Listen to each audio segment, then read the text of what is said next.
condition.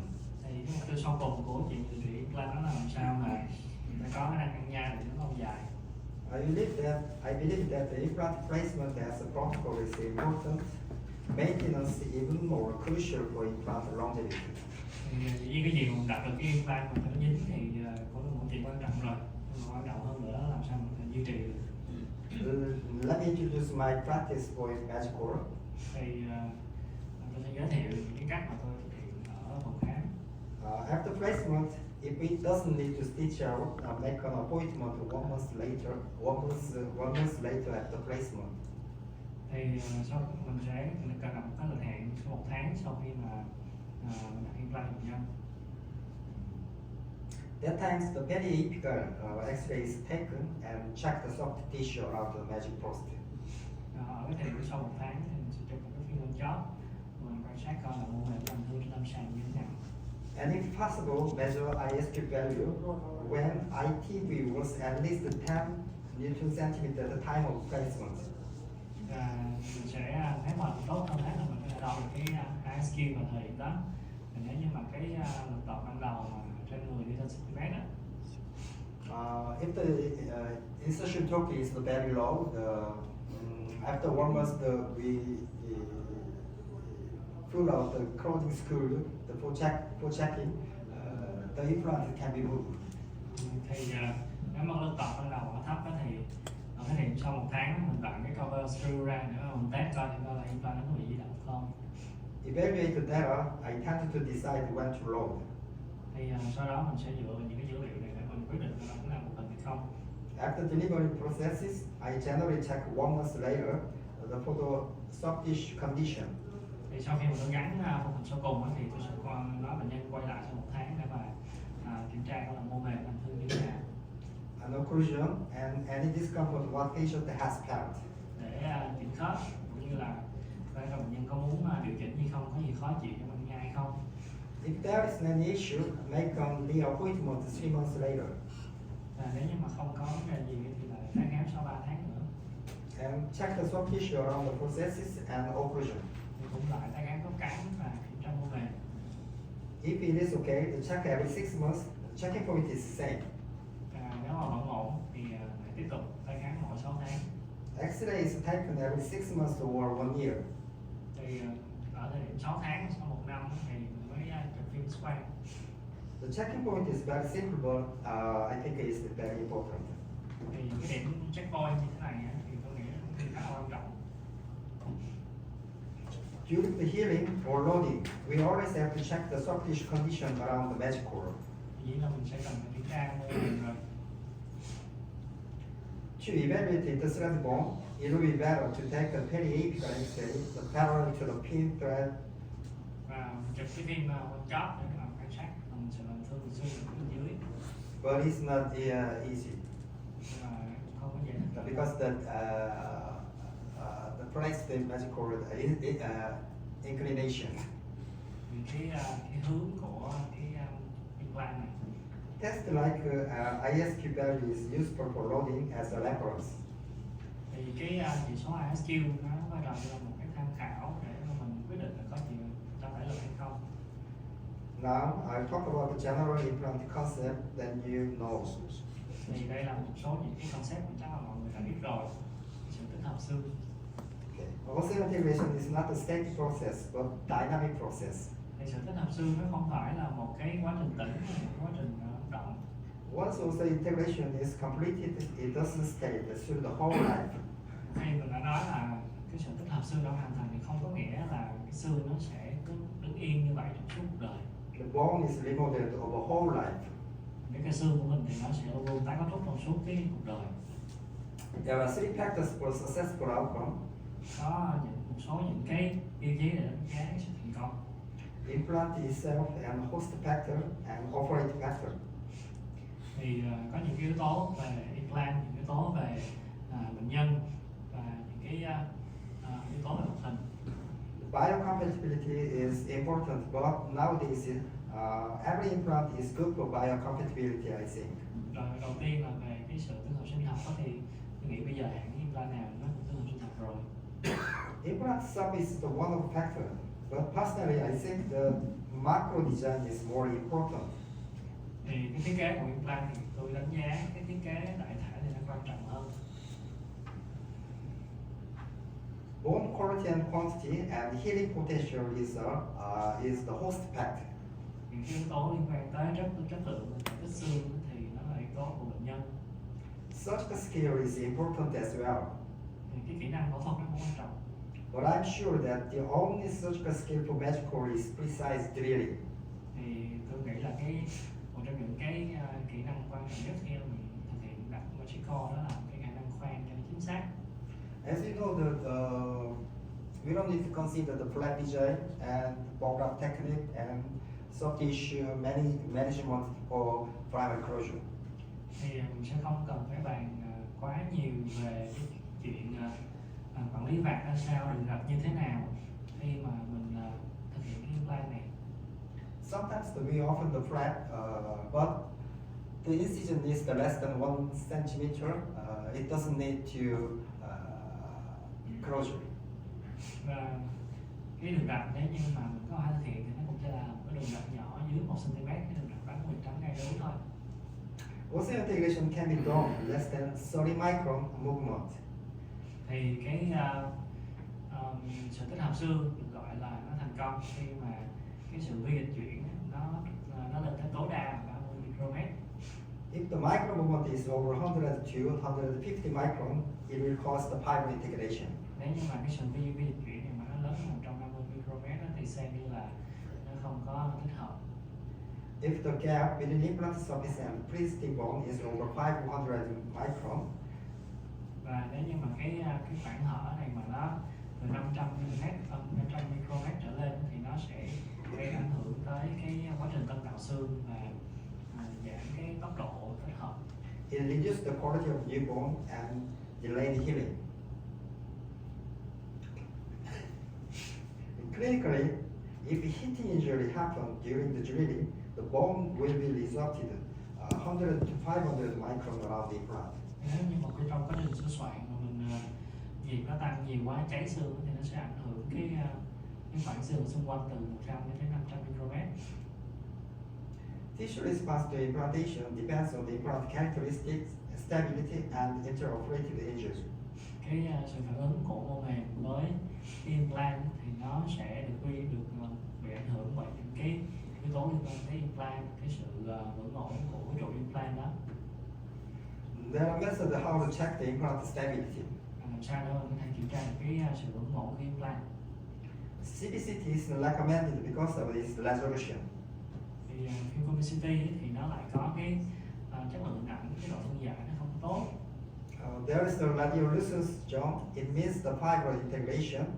When there is no radiolucent zone, it doesn't mean osseointegration. Cái vùng nào mà nó thấu quang tức là nó có mô mềm, vùng nào mà nó không có cản quang thì ở đó có thể là nó không có xương. Because the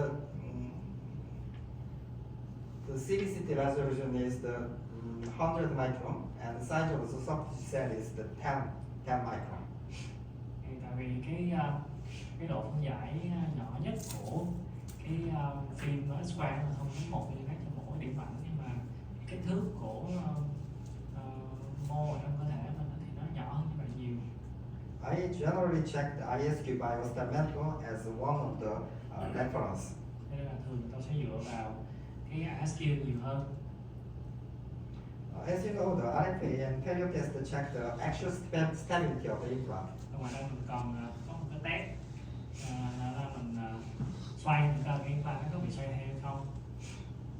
It is a report the comparison of ISQ and PTV in some condition.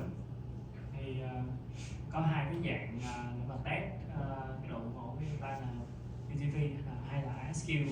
Thì cái PTV đó là nó có một cái búa nhỏ nó gõ vào một cái pad gắn trên implant, còn cái ISQ nó đo cái từ trường. Of course, it is tested on the test block. It is tested on the test block. Test block. Nhớ là cái con số mình nhìn thấy ở đây nó chỉ là con số mà người ta thực hiện ở trên test block thôi, và trên thử nghiệm lâm sàng, thử nghiệm trong phòng thí nghiệm thôi. is compare the ISQ and PTV, the between direct contact with implant and test block, and indirect contact with rubber insertion between them.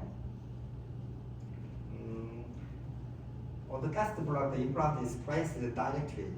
There is no gap, and the one opposite side is the rubber engaged between them. Implant and test block. Thì ở đây người ta làm thực hiện test ở trên một cái implant được bằng ở trong cái test block. Thì ở trong cái test block nó không có nhiều cái khoảng hở giữa implant với lại test block. So it's called the direct contact is the implant is placed on the test block directly, and soft tissue interference means that the rubber engaged between them. It is natural that the value in direct contact is higher than indirect contact. Thì dĩ nhiên là nếu như mà cho cái implant mà nó tiếp xúc trực tiếp với lại cái khối test như vậy thì cái chỉ số nó sẽ cao hơn. Another test is the installation depth. Một cái test khác nữa đó là cái test về Implant was placed on the equal margin from the crest of the test block and 246 mm exposed. Test về cái mức độ mà số lượng ren, số lượng chiều dài mà của implant nó bị lộ. Thì mình thấy là The less deeply implanted placed, the lower ISK and PTV. cái chỉ số này nếu như mà implant bị lộ càng nhiều thì nó càng thấp. Even magical with cuff tube is measured ISQ PTV the 4 mm away from the crestal bone compared to the bone level implant. Thì nếu như mình thực hiện cái phương pháp này cho cái implant magical thì mình sẽ bị tính từ cái phần magic post cho tới cái phần thô ráp của implant phía bên dưới, tức là bằng cái post 2 mm cộng với chiều cao của cuff.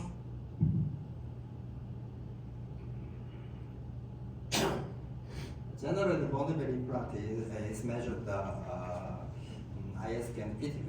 The connected, the smart peg is the bone level implant. Khi mà người ta thực hiện những cái test này ấy, trên cái implant bone level thì người ta sẽ gắn một cái tag mà toàn bộ cái bone level nó đã nằm trong cái khối test đó trước rồi. Magical, even the cuff tube is measured from the 4 mm to the 4 mm away from the crestal bone. Mà nếu mà ta gắn trên cái tag gắn cái tag lên trên cái implant magical này thì cái khoảng cách mà đã bị lộ sẵn sẽ bằng cái post cộng với cuff là 4 ly rồi. So the value is lower in magical. Cho nên là những cái chỉ số này khi mình đo trên magical thì nó sẽ không có quá cao. There are the recommended ISQ value for loading each diameter. Đây là cái con số mà khuyến cáo người nếu như mà đạt tới cái con số này thì có thể bắt đầu phục hình cho từng cái từng cái đường kính. Over 45 is for the narrow diameter magical, the 3.0 and the 3.5. 3 chấm nếu mà đo ISQ được 45 là được. And 50 is for the 4.0 diameter. Đường kính 4 chấm thì nó là 50. And the 60 is the 5.0 diameter. Đường kính 5 chấm thì là 60. We generally load the final restoration and the bone level around the ISQ value is over 75, but magical is generally low because of it is measured from the away from the crescent bone. Thường nếu mọi người đo ISQ trên implant bone level thì có thể sẽ an toàn để mà làm một hình nếu như mà chỉ số nó đâu đó khoảng tầm trên 70, nhưng mà bởi vì cái lý do như vậy mà cái magical mình đo thường con số nó sẽ thấp hơn một chút. Based on the single magic core, the 5.0 diameter is recommended in the posterior area. Thì khuyến cáo là đặt cái implant đường kính 5.0 cho cái vùng đằng sau. If the value is over 60, the final process can be considered. Nếu như mà mình đo ISQ cho cái implant này trên 60 thì mình có thể phần cho cùng. The value is around the 50. We can consider the progress loading by PMMA. Nếu mà đo được từ 50 đến 60 thì mình sẽ nên cân nhắc cho thể lực từ từ bằng những phụ hình tạm như là PMMA. If the value is less than 50, we have to recheck after one month later. Nếu như mà chỉ số đến dưới 50 phải khác là sau 1 tháng. It's for the 5-point gel diameter magical and 4-point gel diameter magical. The value is 10 point lower than 5-point gel. Thì nếu như mà mình dùng cái đường kính nhỏ hơn thì cái chỉ số SQ cũng sẽ nhỏ hơn. Like the value is over 50, we can consider the final process is in 4-point gel diameter magical. Với cái đường kính 4.0 mà đo được trên 50 thì có thể phụ hình rồi. And the value is 40 to 50. We can consider progressive loading. 40 đến 50 mình cũng có progressive loading. And the lower than 40, we have to recheck that 1 month later. Dưới 40 thì mình phải chờ tiếp. It's a single implant, but if the magical is sprinted, 2 more implant is sprinted, Mà nếu như mình làm cầu răng á, the value can be 10 point lower than the single magical. thì cái con số này nó không cần phải cao như là phụ hình đơn lẻ. So for example, we split the first and second molar implant. The value is over the 15. That we can deliver the final processes. This is the mean number between two of them. And 45 to 50, the force loading can be considered. So this number, if we're measuring for 2 implants, is it the mean? Yeah, okay, 2 implants. Each 2 implants. At least 50. At least 50. Then sometimes the 1 implant is more than 60, and sometimes sometimes 1 implant is around the 50. That we can consider the final restoration because it is splitted. Nếu như mà mình làm cầu răng á, thì cái con số mà mình đo ở mỗi cái trụ thì nó cần phải thỏa cái con số này. Also, the 4-point gel diameter magical is the 10 point lower than the 5-point gel diameter. Và nếu như mình nối những cái implant đường kính nhỏ hơn với nhau á, thì cái con số nó sẽ cũng không cần phải cao như vậy. But I think the important thing is not to evaluate the value at one point, but the trend of value is important. Nhưng mà cái sau cùng thì cái con số nào mới là cái con số quan trọng này. What I want to say is that some clinics detect the ISQ value at some point, like the 2 or 3 months later after placement. Có một số các dạng là đo ISQ những cái thời điểm khác nhau trong khi đặt implant. We just recommend this method. What I want to say is the important thing is we can check the trend of the change. Thì tôi muốn nhấn mạnh là cái chỉ số ISQ này nó thì thể hiện một cái mình nên dùng để theo dõi cái xu hướng nó làm thương như thế nào. Tức là nếu mà đã dùng ISQ thì cần phải có con số trước sau để mà so sánh. When we have to understand and interpret the meaning of the change in ISQ value. Mình cần phải hiểu được cái sự thay đổi giữa cái con số mình đo ở hai cái thời điểm khác nhau có cái ý nghĩa gì. Okay, let's imagine that we place the magical in the first molar area. Ví dụ như đây mình đặt cái tay là phụ 6 này. The ISQ value was over 16 at that time. Ở cái thời điểm mình mới đặt thì nó trên 60. And after 1 month, that we can checking the ISQ, that value is over 16. We can load the final processes. Nếu như mà sau thời điểm làm thương mình đo ISQ nó vẫn trên 60 thì mình có thể làm hình. But sometimes the ISQ value is very lower than 50. Nhưng mà nếu như mình đo mà con số nó giảm, ví dụ như là 50 but there is no sign like the inflammation around the soft tissue, and there is no sign of the periapical view. Nhưng mà hoàn toàn không có cái triệu chứng gì như là nướu sưng hay là không có hình ảnh gì lạ trên phim X-ray. It means that the bone injured from drilling and implant placement. Điều đó có nghĩa là xương nó đã bị tổn thương ở cái thời điểm mình đặt implant ban đầu rồi. That time we have to recheck 1 month later. Vậy thì mình sẽ chưa thể phục hồi ngay mà mình phải theo dõi. So I want to emphasize is the ISQ value is that evaluate just one point. We should interpret the trend of the changes. Cái ISQ nó chỉ có thể hiện một cái lát cắt thời gian thôi, chỉ có đo ở nhiều cái thời gian khác nhau để mà hiểu được cái trend, cái xu hướng của cái con số ISQ trong cái implant mình đặt nó như thế nào. Okay, it is natural if the pupil bone and lateral ridge long curve like the curve 5, the value is lower. Nó sẽ bình thường thôi nếu như mà mình đặt implant ở cái vùng xương D4 rồi cái màng xương thì hẹp và phải dùng cái cuff nó cao hơn thì con số nó sẽ thấp hơn. In the opposite, the hard bone and magic pocket 2 is the higher value. Ngược lại nếu như mà xương mình đặt vào cái vùng nó đặc rồi chất lượng xương thì cái xương nó nhiều, cuff nó ít, nó ngắn thì mình đo con số nó cũng sẽ nhiều hơn. Okay, let's talk about the loading. Thì mình sẽ nói về cái chuyện chịu tải lực ở đây như thế nào. Magic pin thread is different from the other implant thread. Thì mình thấy với cái Magic Fin Thread thì những cái sự tải lực nó sẽ khác với lại những cái ren bình thường. The functional surface of the implant is restricted crystal 5 mm, but magic pin thread transmit opposite pulse to the whole body. Cái lực mà nó chịu tải những cái implant thiết kế thông thường thì nó đâu đó tập trung ở vùng cổ cho tới 5 mm ở đoạn đầu thôi. Còn đối với implant Magic Core thì nó sẽ phân bố toàn bộ cái chiều dài của implant. Loading can be classified based on its time as immediate, early, and delayed. Cái thời gian mà mình cho tải lực cái implant thì nó có thể chia ra thành tức thì, tải lực sớm, tải lực trễ. And method as occlusal and non-occlusal loading. Mình có thể cho nó chạm khớp hoặc là không chạm khớp. There are factors that may affect the loading. Có một số những cái yếu tố có thể ảnh hưởng tới cái quá trình tải lực. Loading type, bone quality, power function, and implant design is important.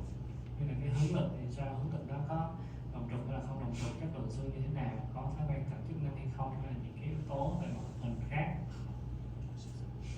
Okay, let's see about the bone quality. Mình nói một chút về cái chất lượng xương. We can check the bone quality as below. Có thể kiểm tra chất lượng xương như thế này. X-ray, especially combi CT, can be evaluated bone quality subjectively. Thường thì mình có thể dùng cái combi CT để mà mình đánh giá. When the bone looks totally white without metal space, it can be fitted to the Q1 bone. Nếu như mà trên phim đó mình thấy có cái xương sốt thì có thể xếp nó vào xương D1. And more than 2 to 3 mm cortical bone thickness and the dense cancerous bone is seen, it will be Q2. Xương D2 thì sẽ có 2 đến 3 mm xương sốt, còn xương vỏ thì ít hơn. Less than 2 mm cortical bone and the loose trabecular pattern is Q3. Xương vỏ mà ít hơn 2 mm và xương sốt nó nhiều hơn nữa là xương D3. Q4 can be seen the cortical line. If magic spray goes into the bone by hand pressure, it can be fitted to Q4 as well. Xương D4 thì sẽ chỉ thấy được một cái lớp xương vỏ, một cái đường nhỏ là gần như là mình không cần sửa soạn, mình có thể dùng một số những cái dụng cụ để mà ấn vào, không cần phải khoan. When you tap into the bone with magic tap drill, bone quality can be assessed objectively by depth of insertion. Đó là những cái cách mà mình đánh giá khách quan, còn đánh giá chủ quan thì khi mà mình dùng cái mũi magic tap drill thì mình có thể đánh giá được cảm nhận bằng tay. I hope that you know about the basic protocols. It depends on the bone quality. Okay. The, for example, when pressing 5-point diameter magic diameter tap drill, Thì ví dụ như là ở đây mình cái mũi magic tap drill, cái mũi mình tạo ren á. if tap drill goes into the bone about 3 mm, it is regarded as Q1 bone. Nếu như mà cái mũi này nó chỉ đi được vào khoảng cái chiều sâu khoảng 3 mm thì xương nó khá là cứng, coi như là xương D1. In Q2, tap drill goes into 5 mm. Nếu như mà đi tới 5 mm thì xem như là xương D2. In Q3, tap drill goes into more than 5 mm. Đi tới sâu hơn 5 mm thì xương D3. When you encounter this imagine from convexity, Nếu mình thấy cái hình bóng lâm sàng này trên cái combi CT á, you can predict it close to Q1 bone. thì nhìn thôi chắc là mình có thể đánh giá được đây là xương D1 này. It's totally white in the CT scan and there is no the cancerous the metal space. Rất là trắng, toàn là xương đỏ, không có xương sốt. This imagine is close to Q2, 2 mm cortical bone and dense trabecular pattern. Mình thấy đây là một ví dụ như xương D2, cái phần phần xương vỏ nó cũng khá là dày dặn, và cái phần xương sốt ở phía bên trong có thể nhìn thấy rõ ràng những cái bệ xương. It's like the Q3. Đây là xương D3, It's also Q3. đây cũng là xương D3. Exact bone quality can be diagnosed by magic tap drill. Thì những cái dạng như thế này thì cũng có thể được kiểm tra bằng cái mũi magic tap drill của một đầu ren. It looks like the Q4. There is no distinct cortical line. Thì ở trên đây là cái ví dụ của xương D4, mình thấy cái sườn xương vỏ nó khá là mỏng. Anyway, depend on the bone quality, the placement method is a little bit deeper. Thì nếu mà mình thao tác với lại cái xương D4 thì cái kỹ thuật nó sẽ hơn cái độ một chút. In my personal experience, that about the 60 to 70% of the white cases about Q3. Thì đối với cái trải nghiệm cá nhân tôi thì từ khoảng 60-70% các ca nó rơi vào xương D3. The Q bone is about the 30 to the 40%. Thì xương D2 đó khoảng 20-30%. Unfortunately, the Q1 and Q4 is very rare. Maybe it's less than 5%. Xương D1 với D4 thì rất là hiếm gặp, đó khoảng 5% thôi.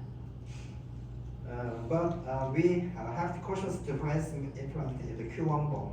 Nhưng mà ví dụ như là mình cần phải đặt implant ở cái xương D1 đi. The biggest problem is the bone heating injury and insufficient supply. Thì cái mà nguy cơ lớn nhất đó là khi mình đang sửa soạn nó bị cháy xương và nó ít có nuôi dưỡng. So it is higher iatrogenic bone loss and failure. Nên là nó sẽ nhiều cái nguy cơ thất bại hơn. So we have to cautious when you place the magical, especially the anterior, lower anterior area. Nên là phải rất là cẩn thận nếu như mình đặt implant ở cái vùng nâng cơ hàm dưới, cái vùng dễ có cái tình huống này. I don't know how many cases you experienced about the Q1 bone, but sometimes in Q1 bone the failure rate is highest. Failure rate is highest in Q1 bone. Không biết là trải nghiệm của mọi người thế nào, nhưng mà đối với tôi thì nó có đặt ở cái implant ở xương D1 thì có tỷ lệ thất bại cao nhất. So it is very important to prevent from the heating injury. Nên là rất là quan trọng làm sao để tránh gây cháy xương. Additional irrigation by assist is needed. Và mình sẽ phải bơm rửa thật là nhiều. And drilling time is restricted to less than 5 seconds. Và mỗi một cái lần khoan mình như vậy thì không có khoan lâu hơn 5 giây. Drill in increments of 2 mm each time. Mỗi lần mình khoan xuống một chút thôi, 2 mm thôi. Recommend the sharp and new drill. Dùng cái mũi nó với bén nhọn. Yeah, okay. It is. I think it is very important. In Q1 bone, the supply from the endostom is insufficient, so we have to maintain supply from the periostom by minimally invasive approach. Mình biết là cái sự nuôi dưỡng ở cái vùng xương D1 này không có quá nhiều, cho nên là phải cố gắng giữ được cái màng xương cho nó toàn vẹn. Also, the loading time. Cái thời gian chịu lực.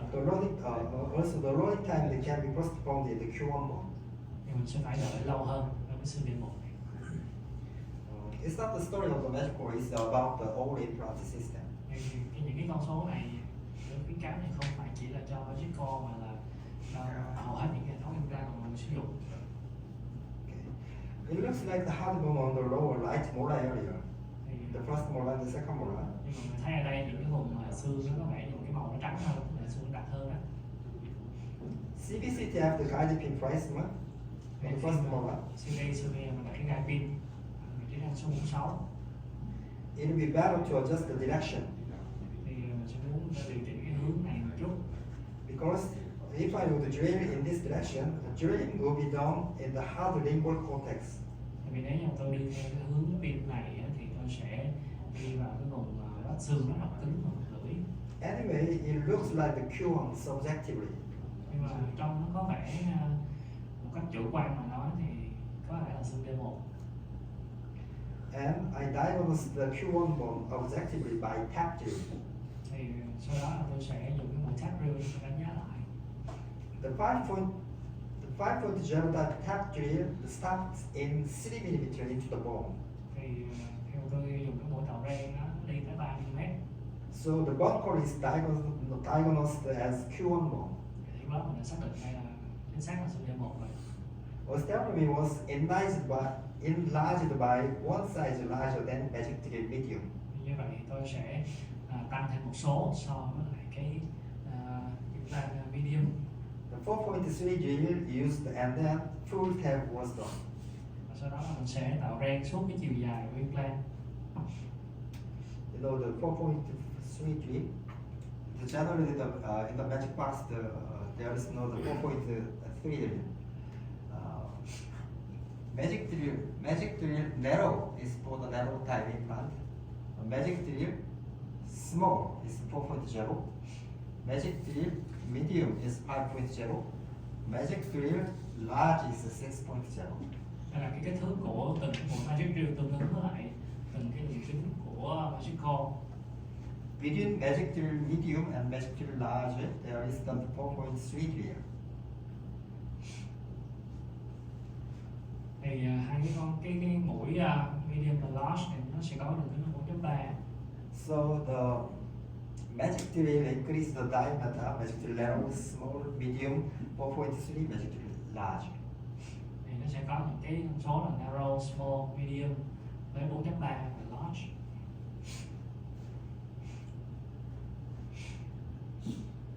In the second molar, you need to adjust the direction as well.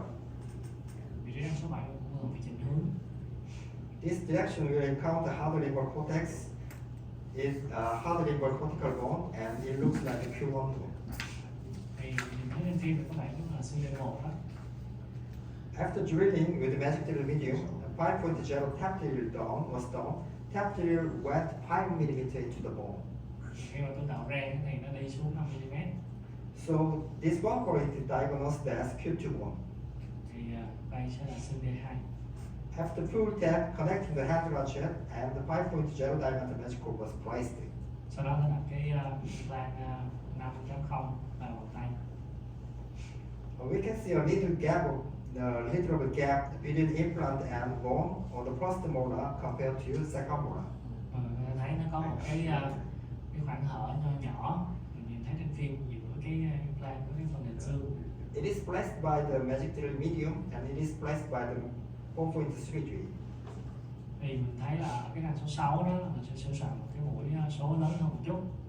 So that we can see the gap between the implant and the fristed bone. Cho nên là người ta thấy nó có một khoảng hở giữa cái phần thân của implant với cái phần xương ở hai bên. The pediatrical view of 1 month after placement. Đây là con chóp sau 1 tháng. It looks like the mild bone.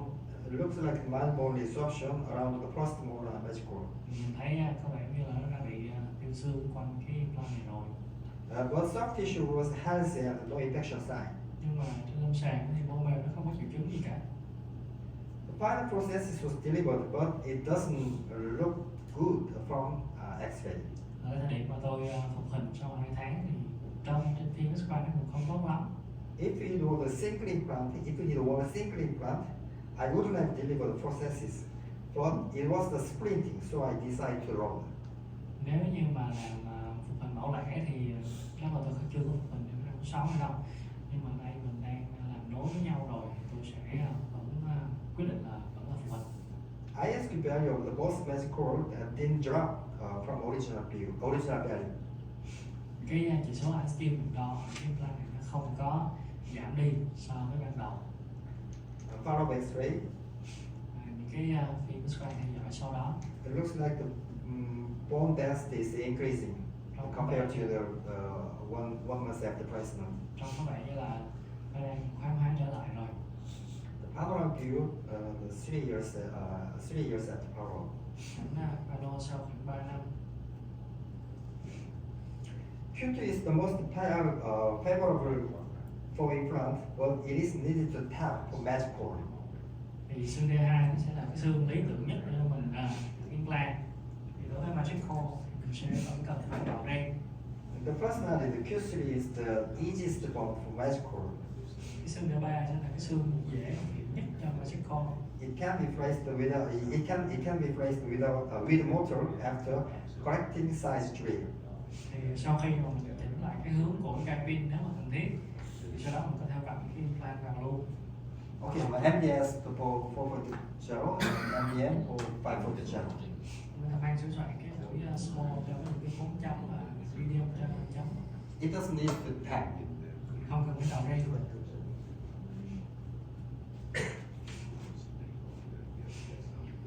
It is planned to place the two magical after two milky tooth extraction. Đây mình sẽ nhổ hai cái răng sữa để mà đặt implant. The guide pin is placed and the soft tissue marking. Soft tissue marking is done 2 mm away from the guide pin. Ở đây tôi đặt cái gai pin và đánh dấu cái điểm mô mềm ở đây, cắt cái gai pin ra 2 mm. The bone quality is predicted as the Q3, Chất lượng xương đâu đó khoảng D3. less than 2 mm of cortical bone and loose trabecular pattern. Mình có cái phần sót khá là nhiều về cái phần xương bọt ở bên ngoài nó dày tầm 2 mm. The same method was done on the right side. Cái phía răng 36 cũng tương tự như vậy. The guide pin and the soft tissue marker. Nên là cũng đặt gai pin và đánh dấu điểm mô mềm. The bone graft roll was done into the osteotomy site because the inside of the bone was empty. From proving the wall can be repaired. After osteotomy, Sau khi mình khoan sửa soạn là cái implant đó, the inside of the wall is empty. I can't feel the wall, so I grafted it into the osteotomy site. thì tôi đặt cái implant vào tôi lại cảm thấy là cái phần xung quanh nó tôi không có cái cảm giác tay tốt, nên là tôi ghép xương vào cái khoảng trống đó. You can think of it is similar to X-ray science. Thì mọi người tưởng tượng cũng giống như là khi mình đặt implant vào xoang hàm trên này. Okay, intraoral control.